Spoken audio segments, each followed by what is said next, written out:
गाव कामगार पोलीस पाटील संघटना महाराष्ट्र राज्य नंदुरबार जिल्ह्याच्या शिष्टमंडळाची माननीय जिल्हा पोलीस अधीक्षक यांची सौजन्य भेट। गाव कामगार पोलीस पाटील संघटना महाराष्ट्र राज्य नंदुरबार जिल्ह्याच्या वतीने जिल्हा पोलीस अधीक्षक कार्यालय नंदुरबार येथे जिल्हा पोलीस अधीक्षक महोदया यांची सौजन्य भेट घेण्यात आली। यावेळी पोलीस पाटील यांच्या विविध प्रलंबित प्रश्नांबाबत निवेदन सादर करण्यात आले।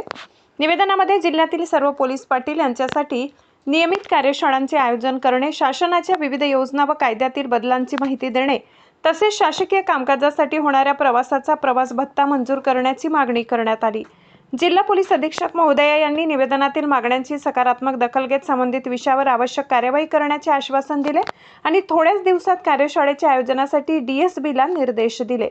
यावेळी संघटनेच्या राज्य संस्थापक सदस्य ॲडव्होकेट दीपमाला पाटील विखरण, जिल्हाध्यक्ष गौतम खर्डे आडगाव, विभागीय संघटक सुखदेव पाटील कोठली, पुरुषोत्तमभाई कर्जई, गजेंद्रगिरी गोसावी वडाळी, वंदनाताई गावित नवागाव, रवींद्र पवार ब्राह्मणपुरी, सुनील भिल उजळोद, सुभाष भिल मंदाना, राजेश पाटील बामडोद, जयेश पाटील कंढरे, विष्णू गावित खैराडे, मोंग्या पाडवी टवडाई, राजेंद्र मुसळदे चांसैली तसेच जिल्ह्यातील इतर पोलीस पाटील उपस्थित होते। कार्यक्रमाच्या शेवटी जिल्हा पोलीस अधीक्षक महोदया यांना पुष्पगुच्छ देऊन शुभेच्छा देण्यात आल्या व त्यांच्या कार्याबद्दल कृतज्ञता व्यक्त करण्यात आली।